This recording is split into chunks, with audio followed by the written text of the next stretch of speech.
Hi, my name's Odalis.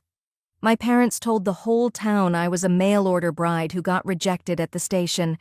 They said I was too heavy to be loved, too much, too embarrassing. Even my father said it, to a stranger, while I was standing right there, holding canned beans. And I stayed silent. For years. But what they didn't expect was that the man who truly saw me never looked away. And when I walked into my wedding, they were the ones who couldn't lift their heads. Before we dive in, what time are you listening, and where from?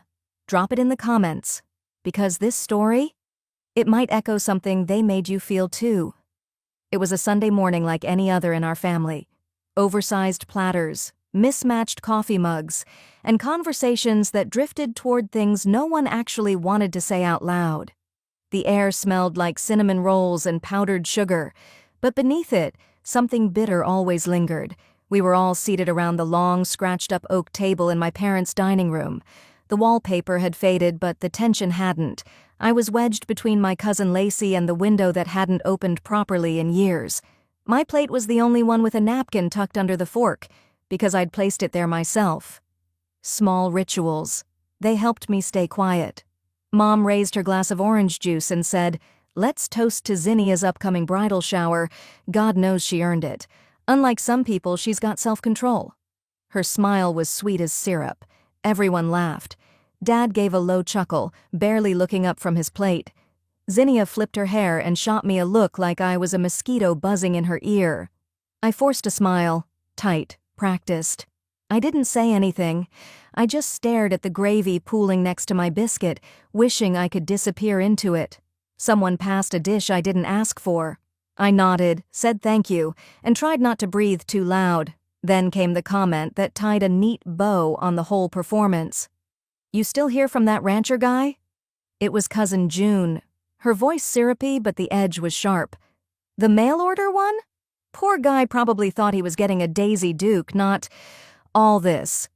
She gestured vaguely in my direction, as if I were a pile of moving boxes someone had forgotten to put away. My mouth opened, but no sound came out. Instead, I just nodded like she'd asked the weather forecast. Someone laughed. Too loud. "That story made the rounds at church," Uncle Walt added with a smirk.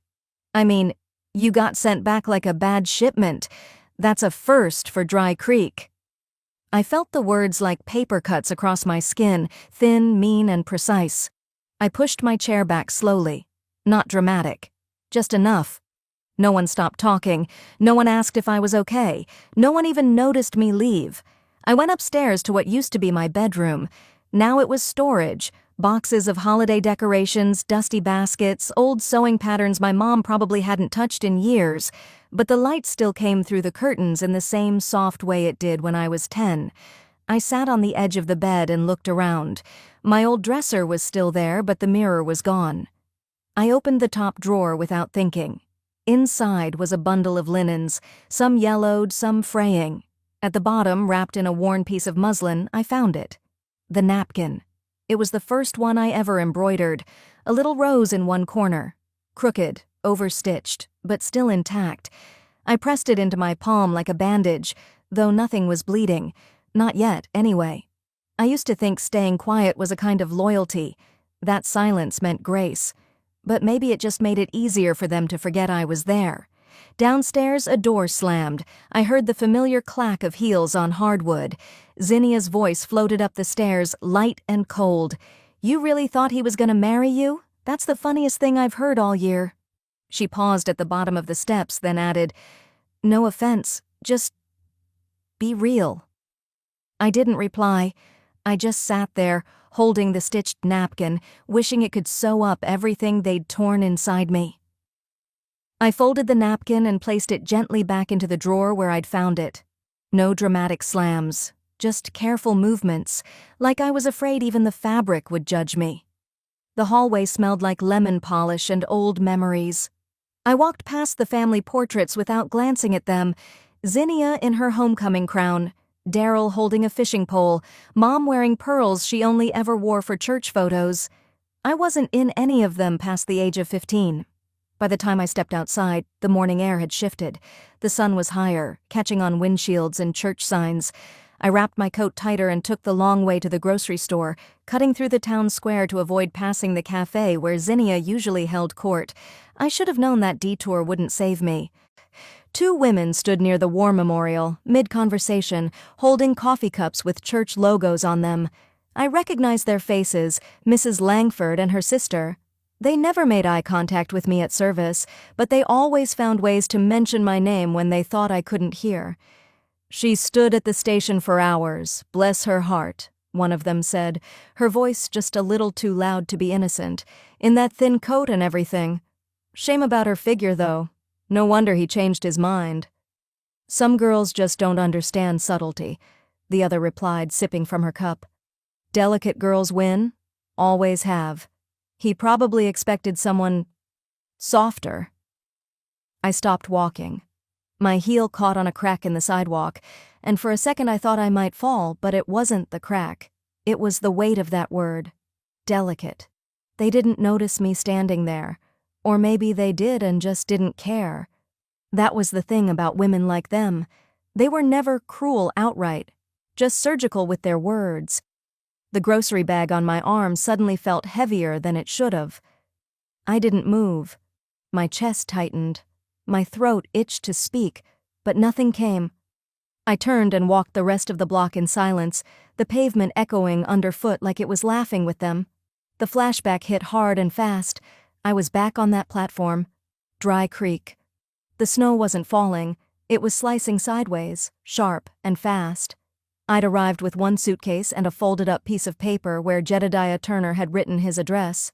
He walked up slow, boots crunching in the snow, and when he saw me, something behind his eyes shifted. "You're not what I expected," he said. That was it. No welcome, no handshake, just those words. I tried to smile then, too.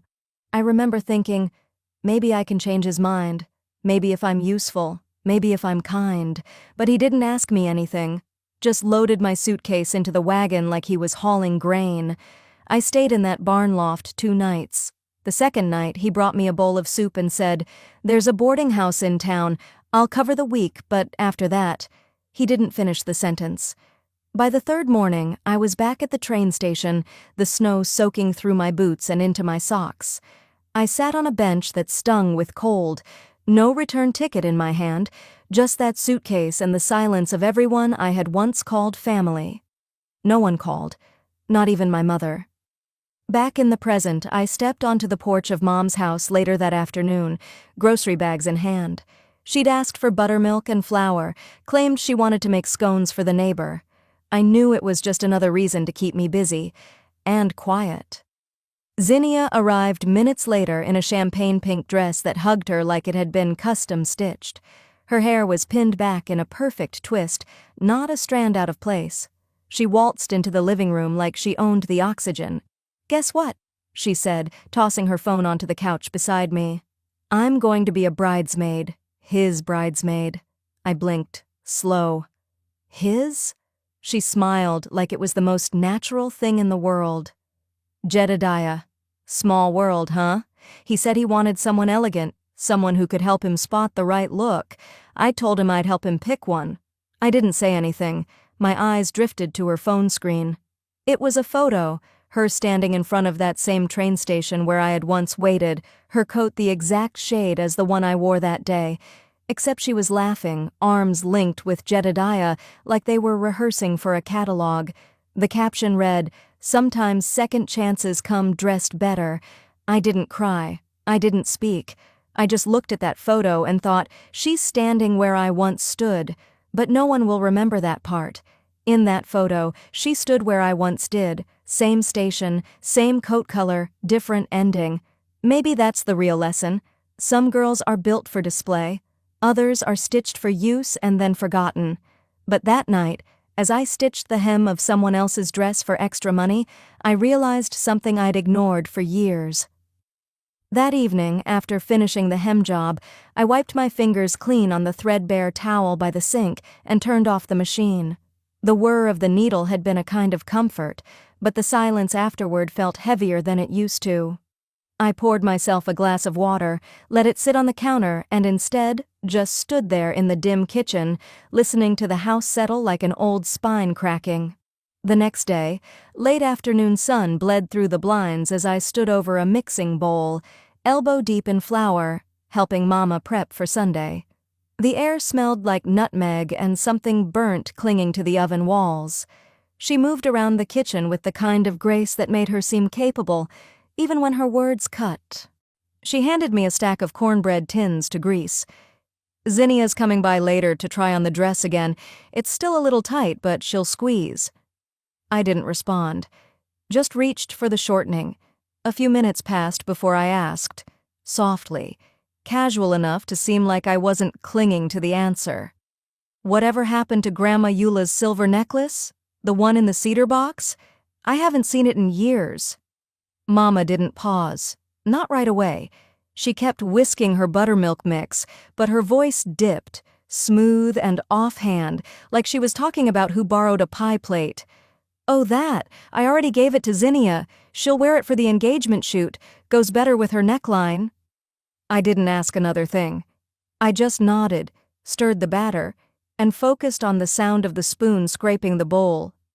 That necklace had been shown to me when I was 16. We were cleaning out Grandma's attic together, just the two of us, and Mama had opened the little cedar box lined in green velvet. Inside was the necklace, simple, vintage, with a teardrop pearl in the center. "One day this will be yours," she said without looking at me. "You're the older one after all." She even let me hold it that day. I stood by the dusty attic window, light catching the silver chain, and imagined myself wearing it, on my wedding day maybe. Back when I still thought I'd have one.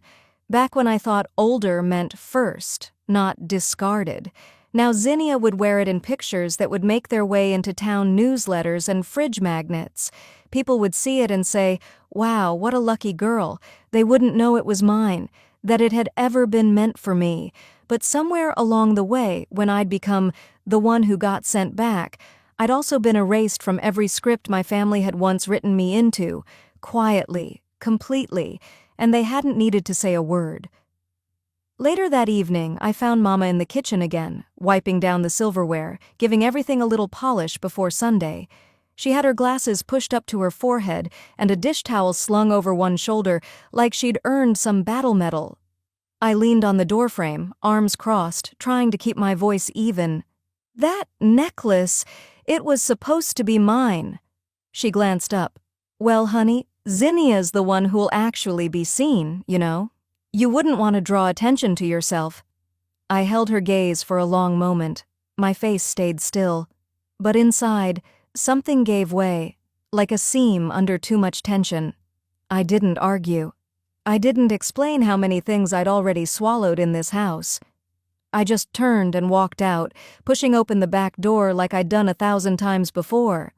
The air outside was cooler now, faint smell of grass and soil. I walked around to the garage where Dad kept all the holiday decorations and broken furniture we never threw away. Tucked behind an old mattress was the box I needed, my sewing kit.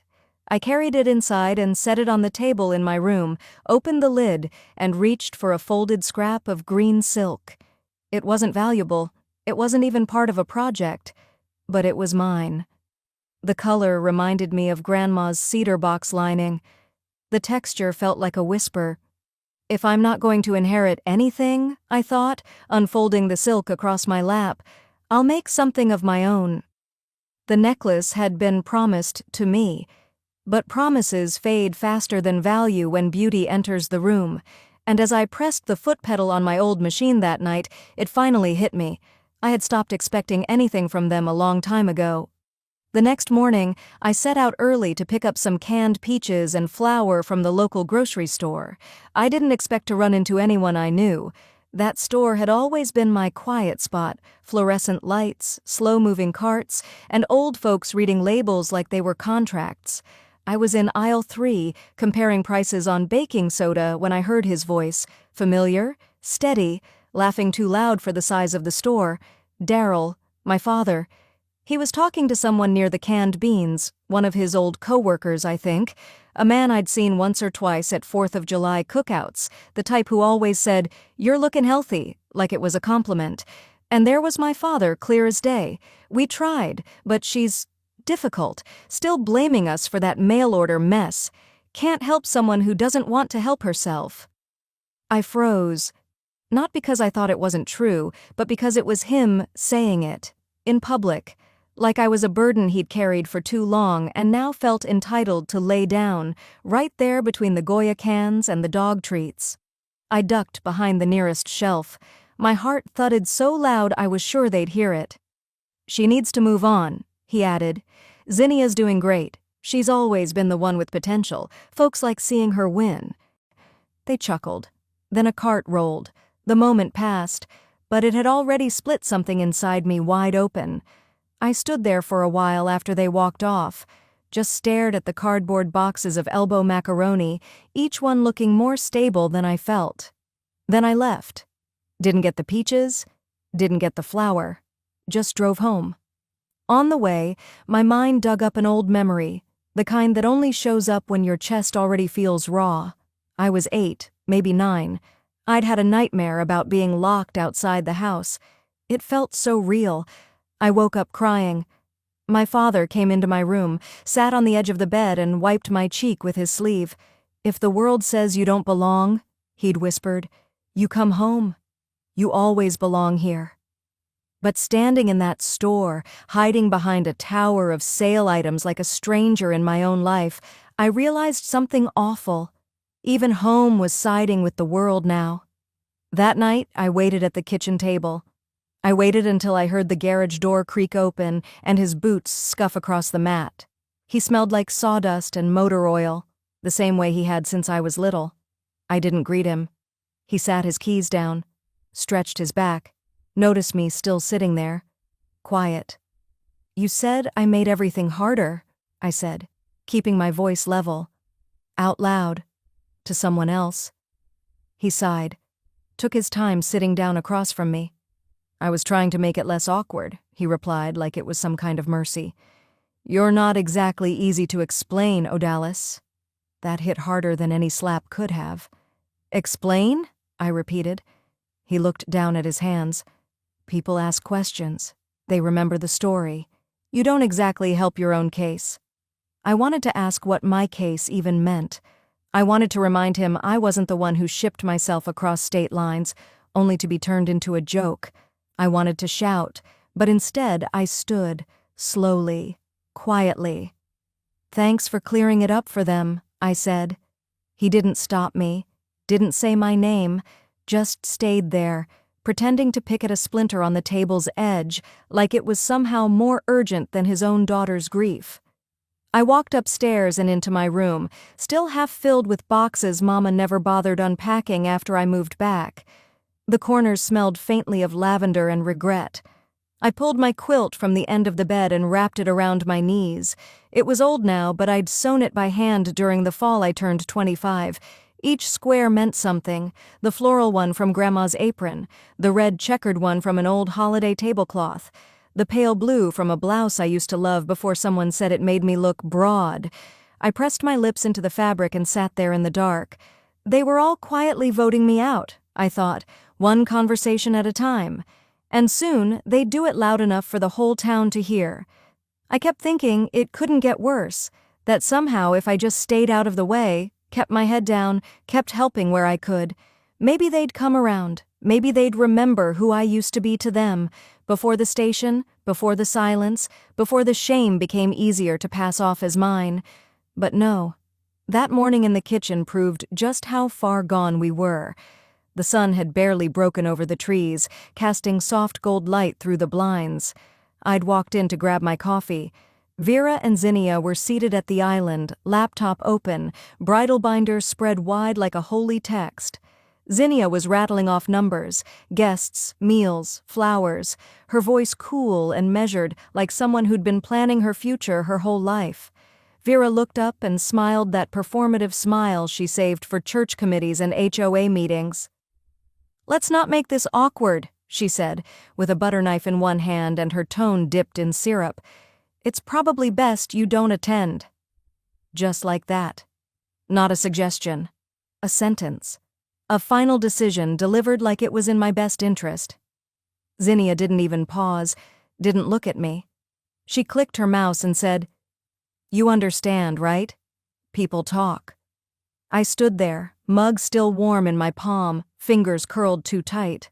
"Of course," I heard myself say, but it came out like someone else had borrowed my voice. Later, I sat outside on the porch. The air was thick, Missouri spring, still damp from last night's rain. The wood beneath me was splintering in places. The old swing creaked beside me with the weight of what wasn't said. I wasn't even mad, just empty, like a coat left out in the storm, heavy, soggy, forgotten.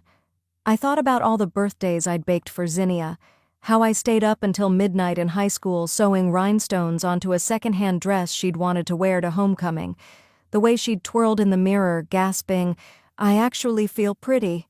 And I'd smiled. Now those memories tasted like dust, like flour left open too long. A few days passed.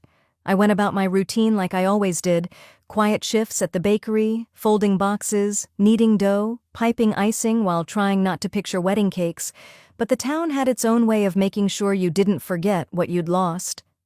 That Thursday, just before closing, a woman from church came in, Mrs. Harland, white curls, soft perfume, always had something to say that sounded sweet, but sat bitter. She ordered 2 lemon bars, then leaned in as I bagged them. "I heard what happened," she whispered. "Zinnia said you'd been unwell. That's why you weren't invited. She told the ladies you'd lied about the man who left, said it was best, for everyone's peace of mind." I didn't reply. She smiled and patted my wrist, as if she'd just offered me mercy. Then she left with her lemon bars and her gossip. I stood there, behind the counter, hands gripping the edge like it could keep me upright. "She lied again," I muttered. "Didn't she?" No one ever corrects a pretty girl in heels. I made it to the back room, sat down. My apron was dusted with flour and powdered sugar. My hands were trembling.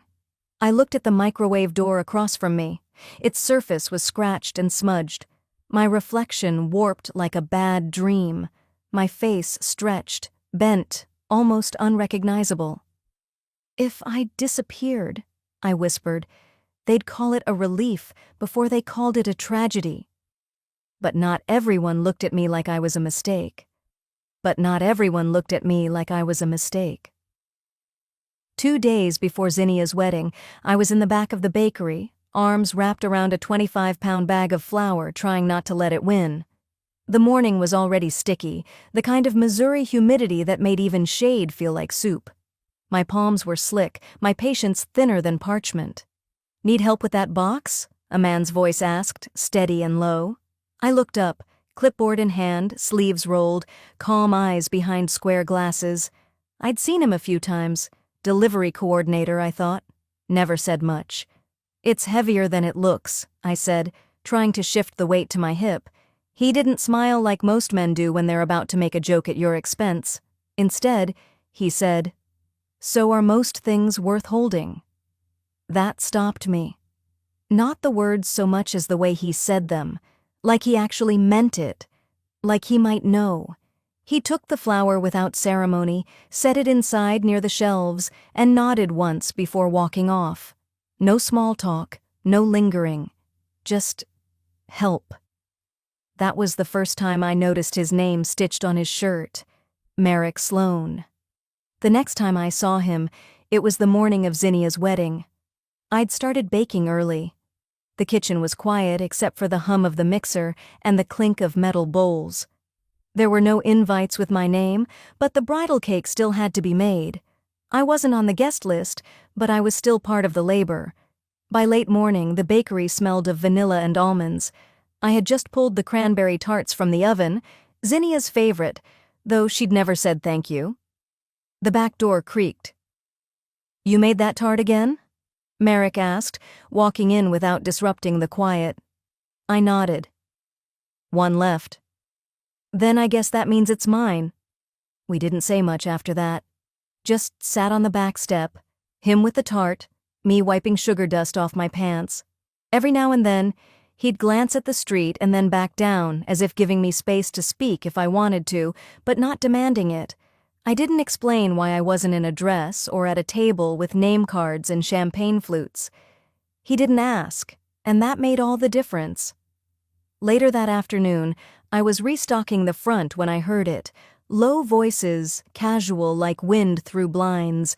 My manager was at the register talking to a woman in a Navy catering apron. "Zinnia's mom called this morning," the caterer said. "Requested that Odalis not work the counter during the cake delivery, said it might upset the bride." "Oh," my manager said with a shrug. "Guess we'll keep her in the back." I stepped away before they noticed me. In the break room, I untied my apron and folded it over the back of a chair. The space smelled like cinnamon and cardboard. I didn't cry. I didn't clench my fists. I didn't even feel sad. I just felt erased. Like someone had slowly been trimming my edges for years, and now there was barely anything left to recognize. That night, I sat at the edge of my bed, journal in my lap. I flipped through the pages, lists, old thoughts, reminders I never read twice. One line stared back at me from a page I'd written months ago. "Make peace, stay small, be silent." It used to feel like wisdom. Now it read like a prison sentence. I tore the page out and walked to the sink, watched as the words curled in the flame and turned to ash, smudging the porcelain like they'd never mattered. Because silence hadn't protected me, it had erased me. The next morning, I left the house early. The air was still cool, the sun just beginning to warm the sidewalk outside the old bookshop cafe downtown. Merrick was already inside when I got there, seated at the back table with 2 mugs of black coffee and a paperback half folded beside him. He slid 1 cup toward me without a word, as if we'd done this a dozen times before. We didn't talk right away. The silence wasn't heavy, it just sat between us like an old friend who didn't need attention. I turned a page in the newspaper, then paused. Merrick looked over the rim of his cup and asked softly, "Why don't you talk back to them?" I didn't look up. I traced the edge of the page with my fingertip. Because when I did, they laughed louder. His eyes didn't move.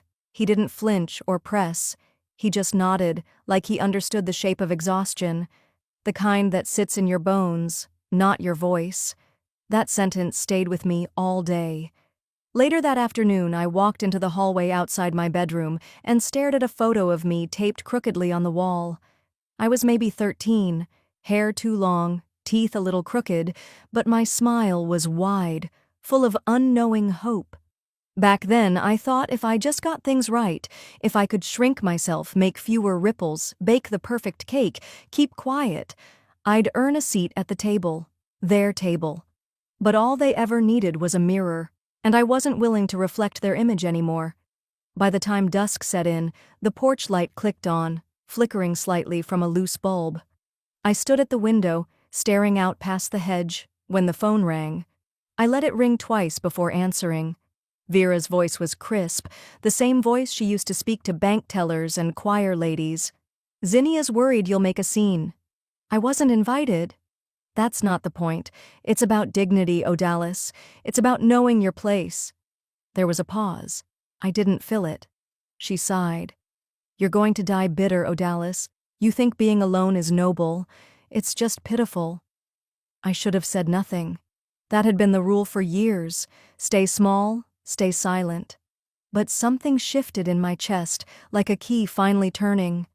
"I'm not your shame to manage anymore." I didn't yell. I didn't wait for a reply. I just hung up. And it felt clean. That night, I pulled a brown paper bag from under my bed. Inside was the quilt I'd been working on in pieces, fabric scraps from bakery aprons, thread I'd saved from old spools, a corner of green silk I'd kept since the day my mother handed the heirloom necklace to Zinnia like I never existed. I smoothed the quilt over my lap, letting my fingers trace each seam, each story stitched inside. "This," I whispered to the dark, "is mine. Not inherited, not handed down, not given out of guilt. Mine." The next morning, I folded the quilt carefully into a brown tote and walked down to the general store before my shift. The streets were still wet from a light rain, giving the sidewalks that dusty shimmer Springfield always had after a storm. Merrick was restocking a display of preserves when I stepped in. The doorbell jingled lightly behind me. He looked up, wiped his hands on his apron, and met me at the counter without saying a word. "I have something for you," I said, placing the quilt on the wooden surface between us. "It's stitched with the life I've been trying to keep quiet." He didn't unwrap it right away. He just looked at me. Really looked, then placed his hand gently over the folded cloth. "You sure?" he asked. I nodded. It needs to be seen by someone who doesn't expect it to apologize first. We didn't hug. We didn't smile. But something softened in the room. That afternoon, Zinnia posted a new engagement photo. She was in a fitted ivory dress that looked like it hadn't been sat down in. Jedediah stood next to her, beaming, both of them framed by the stone archway of the same train station where I'd once waited alone in the snow. Her caption read, "Some girls get to watch, others get chosen." The photo went viral in our small circle. Friends from church commented hearts and clapping emojis. Others chimed in with snide remarks. "Isn't that her sister in the background?" Oof. Cold, but true. Well, at least she knows her lane. I didn't comment. I didn't reply. I just posted one photo of the quilt spread across the kitchen table, sunlight catching on the green silk corner, the stitches like veins of memory. No caption, no tags, just the image. By the end of the night, it had over 100 shares. One comment stood out. "This says more than any ring ever could." Later that week, while closing the bakery, I found a folded note taped to the fridge in the staff room. It was written in purple ink on bakery receipt paper. No name. "They told me to smile more too." "But you didn't." And it gave me permission not to. I read it 3 times, then folded it into my coat pocket. When I got home that night, I pulled down a shoebox from the top of the closet. It was old, stained at the corners, with tape holding one side shut.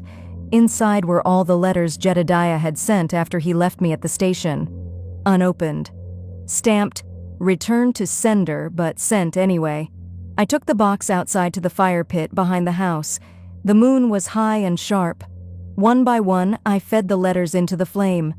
They curled, hissed, vanished. No more letters. No more silence. The next morning, I got a message. Not an invitation, just a polite request from Vera. She asked if I'd mind dropping off one of my tarts for the wedding dessert table, as a courtesy. Said Zinnia still liked my baking, even if we weren't on speaking terms. I didn't answer. I baked the tart anyway. My cranberry and citrus recipe with a shortbread crust and almond flour finish. I tied it with a burgundy ribbon, the color of all those half-swallowed emotions they never let me speak. Inside the box, I placed one thing, just one. A single linen napkin. The one with the rose I stitched by hand when I was 8 years old. The one I pressed into my palm the day they humiliated me at brunch. The one that had soaked tears more times than any face cloth ever had. No note, no warning, just history, folded with care. I walked it down to the church basement, where the caterers were unloading trays and tulle. I handed it off, smiled once, and turned back before anyone could ask who I was. They didn't know what was in the box, but when they opened it, none of them said a word. The box had been delivered the evening before, tucked neatly between trays of petit fours and white chocolate ganache. I hadn't stayed to watch them open it. I didn't need to, because the next day, without invitation or announcement, I arrived someplace else entirely, on my own terms. The sky that morning was soft with early spring haze, the kind that made the town feel suspended in gentle quiet. Merrick and I had chosen a modest hilltop venue just outside Springfield, one with a wraparound porch and rows of folding chairs that overlooked a grove of dogwoods. Nothing grand, just honest. As guests gathered, there was a hush, more murmuring than conversation. Whispers passed like wind through wheat. Some were curious, some confused, some regretful. And then they came. Vera, Daryl, and Zinnia stepped out of a rented sedan and onto the gravel lot with the exact timing of people used to being watched. They weren't invited, but they came anyway, dressed to the teeth, carrying nothing but presents, and the assumption they still held weight in my story. They smiled at guests who didn't smile back. They nodded to ushers who didn't move. They sat on the far end of the aisle, not touching, not speaking, each one holding their silence like a script they were too proud to rewrite. Inside the venue, light filtered through sheer curtains. Merrick stood beneath a wood arch, quiet and steady. No nerves, no speech rehearsed, just his eyes searching the room. And then, landing on me. The music didn't swell. There were no rose petals. I opened the door myself. I stepped into the room in a dress I had sewn from cream lace, not white. The lining was stitched with threads from bakery aprons, remnants of scraps I'd once been told weren't elegant enough. It didn't shimmer. It didn't hug every curve. But it fit. In my hand, a bouquet wrapped in the napkin from all those years ago, rose embroidered, soft from age, and stronger for it. Gasps. Then silence. Every eye followed me down the aisle, and then turned toward my family. But none of them could lift their heads. Not Vera, with her mauve lipstick slightly smudged. Not Daryl, whose hands were clenched into fists on his lap. Not Zinnia, who kept blinking like she didn't know where to look. I didn't smirk. I didn't even glance their way, because the moment I stepped forward wasn't about them anymore. It was about that girl in the snow, the one who'd stood waiting without answers, without dignity, without rescue. She had walked through shame and silence to make it here, and today she arrived. Later, at the reception, a simple spread of lemon bars, cider, and cranberry tart, guests came up to me one by one, not to apologize, not to explain, but their voices were different. "You look beautiful," said a woman from church who'd once whispered behind my back. Her tone now was softer, her eyes uncertain. I just nodded. Merrick leaned toward me as I passed him a slice of cake. "They look like they've seen a ghost," he said quietly. "No," I replied, brushing my fingers against his. "They're just realizing I never left." As the sun dipped behind the hills, the guests began to leave. Chairs were folded, dishes stacked. Merrick walked the last tray to the kitchen while I stood on the porch, still in my dress, still barefoot. Beside the cake knife lay the stitched napkin. I picked it up, pressed it to my palm once again. It didn't sting this time. It felt whole. "They never said sorry," I whispered to the wind. "And maybe they never will." But I didn't need it. Because the most sacred vow I made that day wasn't to Merrick, it was to myself. To never again be quiet for the comfort of those who only see you when you shrink. To never again measure my worth by their absence of kindness. And above all, to remember, I was never the weight they feared. I was the mirror they refused to face.